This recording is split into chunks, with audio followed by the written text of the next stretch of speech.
what's really interesting about this, anybody remember Taylor series polynomials? Do you remember sine of theta?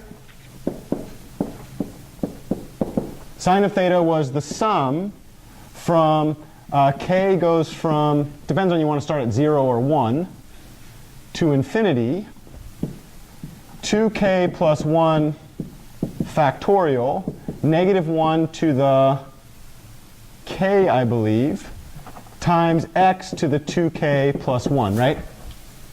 And so what that means, if I say k equals 0, this thing gets that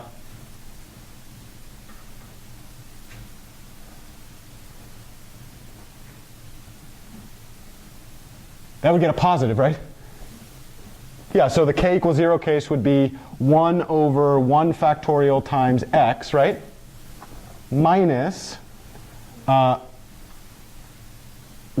over 3 factorial times x cubed plus, instead of x, what would it be? Sorry. Theta, right? So this is in theta. The reason that I'm doing this is that I want to show that good math is freaking hard and that it actually takes every single one of your classes to even start understanding the equation that is the prerequisite for the entire math class. Because we don't show that in our classes. But then when you graduate, you know what it depends on where you go, what type of industry you get into, but you know what's likely to be the case about the manager that you're working with, about the assumptions that they make about how much you know about this stuff? That you've integrated all these ideas together and that you can then do something. Now, I understand that there are things called mentorships and there are things called in-house education, and this is the entire model of Udacity and Coursera, right? That people need to know shit that we purport to teach in education, and when they graduate, they don't know any of it, right? So let's make some money on the fact that the system is not doing what it says it should do, right? My feeling is, instead of making money, why don't you just actually work on fixing the system? But that's not how Silicon Valley works, right?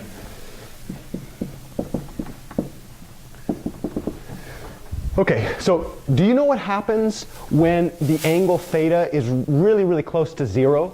What happens when you take the cube of something really, really close to 0?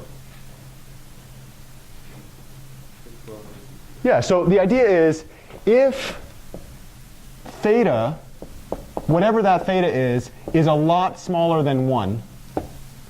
And another way to say this is AKA theta is approximately 0. Do you know what physicists call that when the theta is really, really close to 0?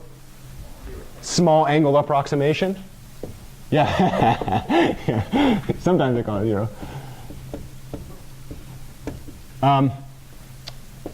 Then the sine of theta is approximately equal to what? So sine is this whole Taylor series expansion. That's another way to say it. But if theta is really close to 0, what happens when you cube a number that's really close to 0? Try that. Cube 1 over 100. It gets really, really small. In other words, if we're going to approximate this thing linearly, we might just assume that for all intents and purposes, this factor is so close to 0 that it doesn't matter. And one of my favorite mentors in my life said, 3 decimal places is about good, right? If you're in a measurement system and you have 3 decimal places of accuracy, you're coasting, right? So in other words, sine of theta in the small angle approximation is approximately equal to what? Theta. That's called a linearization. This is one of the prerequisite skills in mathematics. This is a nonlinear function. What do you know about that function? That literally is a linear function. The slope is 1 and the y-intercept is 0, right? Okay, so what that means is when we took theta of t equals g over L sine of theta of t, what are we saying about this thing? Yeah, that implies that the second derivative of theta of t is basically equal to,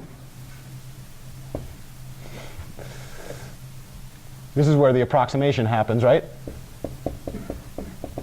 Okay, but we know something else about sine of theta of t, and this is an exact trigonometric identity.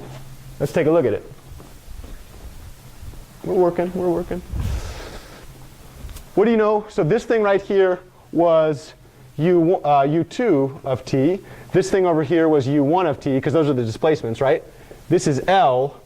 This is L1 and L2. Mike actually spent a lot of time designing those things so that L1 and L2 are the same. Actually, the measurements are very, very similar within magnitude. So what do you know about the sine of theta? What do you know about the opposite over the hypotenuse?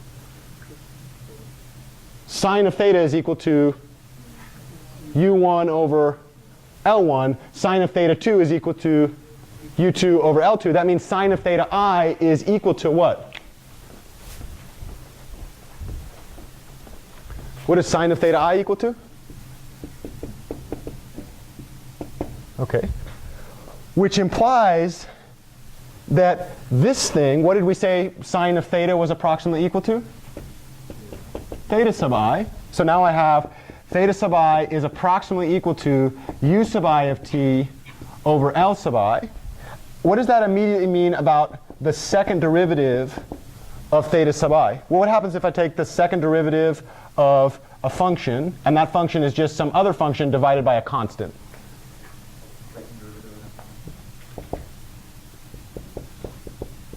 Divided by that constant, right? Okay, so that immediately means that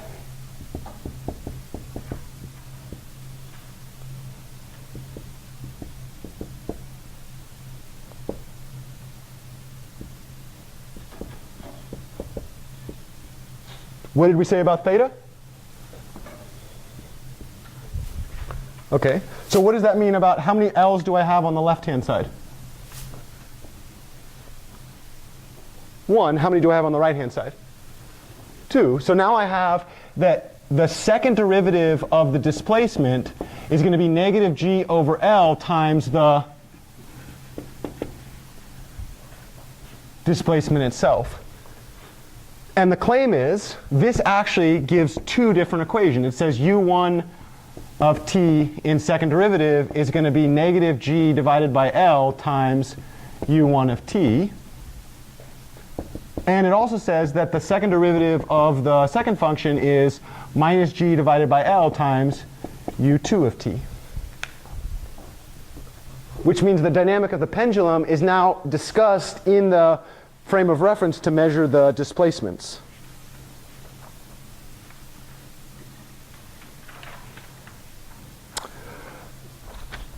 Each of these, what is each of these? What is the second? Well, I'm getting to the break. I just want to finish this because I want to start after the break with the full equation set that we need and then show how eigenvalues show up. What is this again? The second derivative? What do you call that in physics? Acceleration. What did Newton's second law say? Force is equal to mass times acceleration. So if I'm looking for the force of the pendulum, that force, well, the amount of change in this direction should be equal to the mass times the acceleration, right? Okay, so this force, if I looked for F sub P1 of t, so the force going this way in the pendulum, that's going to be mass times the acceleration of that thing. But what's the acceleration in that direction? What did we call that? Second derivative of that displacement function, right? So this one would be mass times the second derivative of that displacement function. But we're claiming that we actually have a description for what that looks like, right? What's that description? Well, it's mass times this thing, but what is mass times that thing? Well, it must be mass times this thing. So this thing must be minus m1g divided by L times u1 of t. Okay, could you guess what the force in pendulum 2 is along that horizontal axis? What does Newton's second law say about force? Force equals mass times acceleration. So this one must be, it's on mass 2, so this is now mass 2, u2 of t, but we actually had a description of what this was. What was that? Negative m2 times g divided by L 2 u2 of t. So now these give us a representation of the forces of the pendulums along that horizontal axis.